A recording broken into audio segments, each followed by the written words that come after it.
Hi ಎಲ್ರಿಗೂ ನಮಸ್ಕಾರ. ಎಲ್ರಿಗೂ ಗೌರಿ ಗಣೇಶ ಹಬ್ಬದ ಶುಭಾಶಯಗಳು. ನಮ್ಮ ಮನೇಲಿ ಗೌರಿ ಗಣೇಶನ ಯಾವ ರೀತಿ ಆಚರಿಸಿದ್ವಿ ಅಂತ ಈ ವಿಡಿಯೋದಲ್ಲಿ ಹೇಳ್ತಾ ಇದ್ದೀನಿ. ಸೊ ಗೌರಿ ಹಬ್ಬದ ದಿನ ಬೆಳಗ್ಗೆ ದೇವಸ್ಥಾನಕ್ಕೆ ಹೋಗಿ ಗೌರಿ ದರ್ಶನ ಮಾಡ್ಕೊಂಡು ಬಂದ್ವಿ. ನಾನು, ನನ್ನ ಮಗ ಮತ್ತು ನಮ್ಮ ಮನೆ 2 ಪುಟ್ಟ ರಾಜ್ಕುಮಾರಿಗಳಿದ್ದಾವಲ್ಲ, ನಾವು 3 ಜನ ಹೋಗಿ ದೇವಸ್ಥಾನದಲ್ಲಿ ದರ್ಶನ ಮಾಡಿಕೊಂಡು ಮನೇಲಿರೋ ಅಮ್ಮ ಮತ್ತು ನನ್ನ ಊರ್ಗಿತ್ತಿ, ನನ್ನ ಮಗಳು ಹಾಗೂ ನಮ್ಮ ಕೆಳಗಡೆ ಮನೆ ಆಂಟಿಗೆ ಬಳೆನ ತೊಗೊಂಡು ಬಂದ್ವಿ. ಅದಾದಮೇಲೆ ಮನೇಲಿ ದೇವ್ರ ಪೂಜೆಯನ್ನು ಮಾಡಿದ್ವಿ. ನೋಡ್ತಾ ಇರ್ಬೋದು, ಜಾಸ್ತಿ ಗ್ರ್ಯಾಂಡಾಗಿರಲ್ಲ, ಜಸ್ಟ್ ಸಿಂಪಲ್ಲಾಗಿ ದೇವ್ರ ಪೂಜೆ ಎಲ್ಲ ಮುಗಿಸಿ ನಮ್ಮ ಮನೇಲಿ ಹಬ್ಬ ಅಂದರೆ ಅಡುಗೆ ಇದೆ, ಸಡಗರ ಅಷ್ಟೇ. ದೇವ್ರ ಪೂಜೆ ಎಲ್ಲ ಮುಗ್ದಾದ್ಮೇಲೆ ಹುತ್ತಕ್ಕೆ ಹೋಗಿ ಬಂದ್ವಿ. ಎಲ್ಲರಿಗೂ ಗೌರಿ ಗಣೇಶ ಹಬ್ಬದ ಶುಭಾಶಯಗಳು and welcome back to my YouTube channel Pallavi talks. ಇವತ್ತು ಏನಂತ ಹೇಳಿದ್ರೆ ವಿಶೇಷ ಗಣಪತಿ ಹಬ್ಬದ ದಿನ ನಮ್ಮ ಮನೇಲಿ ಒಂದು ವಾಡಿಕೆ ಇದೆ. ಏನಂದರೆ ಹುತ್ತಕ್ಕೆ ತನಿ ಎರಿತೀವಿ ನಾವು. ನಾಗರ ಪಂಚಮಿ ಮಾಡಲ್ಲ, ಗಣೇಶ ಹಬ್ಬದ ದಿನ ಮಾಡ್ತೀವಿ. ಸೊ ಅತ್ತೆ ಇವಾಗ ಆಲ್ರೆಡಿ ಹೋಗಿದ್ದಾರೆ ಹಸ್ಬೆಂಡ್ ಜೊತೆ. ನಾನು ಅಂಜನ್ ಮತ್ತು ನಾನು ಮಕ್ಕಳು ಎಲ್ಲ ರೆಡಿ ಆಗ್ತಿದ್ದಾರೆ. ಸೊ ನಾನು ಅವ್ರನ್ನ ಕರ್ಕೊಂಡು ಹೋಗ್ತೀನಿ. ಅಂಜನ್ ರೆಡಿ ಆಗಿದ್ದಾರೆ. ಹಾಯ್ ಹೇಳ್ಬಿಡಿ ಅಂಜನ್ ಎಲ್ಲರಿಗೂ. ಹಾಯ್ ಹೇಳಿ. ಓಕೆ, ಮತ್ತೆ ಸಿಗೋಣ. ಮನೆಯವರೆಲ್ಲರೂ ಹೋಗಿ ಹುತ್ತಕ್ಕೆ ಹಾಲು ಮತ್ತು ತುಪ್ಪನ ಹಾಕಿ ತನಿ ಎರೆದುಬಿಟ್ಟು ಪೂಜೆ ಮಾಡ್ಕೊಂಡು ಬಂದ್ವಿ. ಇದು ವರ್ಷ ನಾವು ನಡ್ಸ್ಕೊಂಬಂದಿರುವಂಥದ್ದು. ನಾಗರ ಪಂಚಮಿ ಎಂದು ಮಾಡಲ್ಲ ನಾವು. ಸೊ ಗಣೇಶ ಹಬ್ಬದ ದಿನ ಹುತ್ತ ಏನಿರುತ್ತೆ ಅದಕ್ಕೆ ಈ ರೀತಿ ಪೂಜೆ ಮಾಡಿ ಹಣ್ಣು ಹೂವು ಎಲ್ಲ ಇಟ್ಟು ಸೊ ಆವತ್ತು ತನಿ ಎರಿತೀವಿ.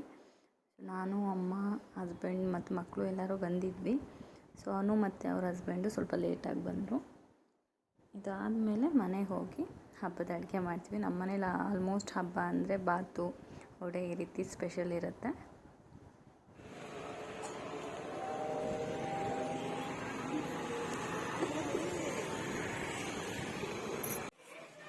ಮಮ್ಮಿ ಏನು ಮಾಡ್ತಿದ್ದೀರಾ?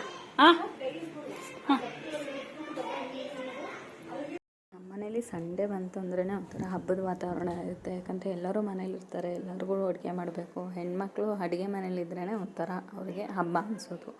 ಸೊ ಹಬ್ಬದ ದಿನ ಅಂತೂ ತುಂಬ ಕೆಲಸಗಳು ಜಾಸ್ತಿ ಇರುತ್ತೆ ಜಾಯಿಂಟ್ ಫ್ಯಾಮಿಲಿ. ಬಟ್ ಆದರೆ ಎಂಜಾಯ್ ಮಾಡ್ಕೊಂಡು ಮಾಡ್ತೀವಿ ನಾವು. 3 ಜನ ಇರೋದ್ರಿಂದ ಕಾಮಿಡಿ ಮಾಡಿಕೊಂಡು ಅಡುಗೆ ಮಾಡೋದು ಎಲ್ಲ ತುಂಬ ಚೆನ್ನಾಗಿರುತ್ತೆ. ಜಾಯಿಂಟ್ ಫ್ಯಾಮಿಲಿ ಇರೋರಿಗೆ ಗೊತ್ತು ಆ ಮಜಾ. ಸೊ ಇಲ್ಲಿ ನಮ್ಮ ಅತ್ತೆ ಬಂದು ಬಾತು, ಇನ್ನೊಂದು ಕಡೆ ಬಿಸಿಬೇಳೆ ಬಾತು ಮತ್ತು ವಡೆ ಮಾಡಿದ್ವಿ. ವಡೆ ಎಲ್ಲ ಬೋಂಡ ಸ್ಪೆಷಲಾಗಿ ಮಾಡಿದ್ವಿ. ಅಂದರೆ ಹೀರೆಕಾಯಿ, ನುಗ್ಗೆ ಸೊಪ್ಪು ಎಲ್ಲ ಮಿಕ್ಸ್ ಮಾಡಿ ನಾವು ಬೋಂಡ ಮಾಡಿದ್ವಿ. ಆ್ಯಂಡ್ ಅದ್ರ ಜೊತೆಗೆ ಜಾಮೂನು ಎಲ್ಲ ನೆನ್ನೆನೇ ಮಾಡಿದ್ದೆ ನಾನು. ಸೊ ಜಾಮೂನು ಕೂಡ ಇತ್ತು, ಚೆನ್ನಾಗಿತ್ತು. ಹಬ್ಬದ ಅಡುಗೆ ಎಲ್ಲರೂ ಮಾಡಿಕೊಂಡು, ಜೊತೆಗೆ ಜೆ ಪಿ ಅಣ್ಣನೂ ಕೂಡ ಊಟಕ್ಕೆ ಬಂದಿದ್ದರು.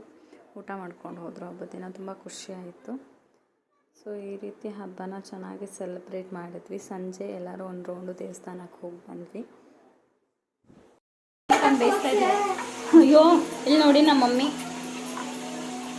ಬಾತ್ಗೆ ಈ ಲೆವೆಲ್ಗೆ ಶುಂಠಿ ಬೆಳ್ಳುಳ್ಳಿನ ಕೊಡ್ತಾ ಇದ್ದಾರೆ.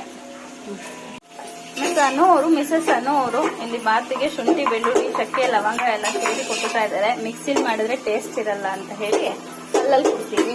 ಆಮೇಲೆ ಇಲ್ಲಿ ಶಾಂತಿ ಅವ್ರು ನೋಡ್ಕೊಂಡ್ಬಿಡಿ, ಅವರು ಒಗ್ಗರಣೆ ಸ್ಪೆಷಲಿಸ್ಟು. ನೋಡಿ ಇಲ್ಲೆಲ್ಲ ಒಗ್ಗರಣೆ ಹಾಕೊಂಡವ್ರೆ. ನೋಡಿ ಒಗ್ಗರಣೆ ಹಾಕ್ತಾರೆ. ಬೆಳಗ್ಗೆನೆ ಉತ್ತಕ್ಕೆ ಹೋಗಿ ಕೈಗೆ ಕೃಷ್ಣ ಎಲ್ಲ ಕಟ್ಕೊಂಡವ್ರೆ. ಇಲ್ಲಿ ಅವರೆಕಾಳು ಬಾತಿಗೆ ತರಕಾರಿ ರೆಡಿಯಾಗಿದೆ.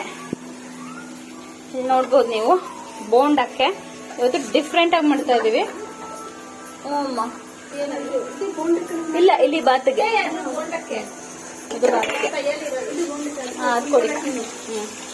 ಇದು ಬೋಂಡಕ್ಕೆ ಇವತ್ತು ಡಿಫ್ರೆಂಟ್ ಬೋಂಡ ಮಾಡ್ತಾ ಇದೀವಿ. ಹೀರೆಕಾಯಿ, ನುಗ್ಗೆ ಸೊಪ್ಪು, ಈರುಳ್ಳಿ, ಕೊತ್ತಂಬರಿ ಸೊಪ್ಪು, ಪುದೀನ ಎಲ್ಲ ಮಿಕ್ಸ್ ಮಾಡಿ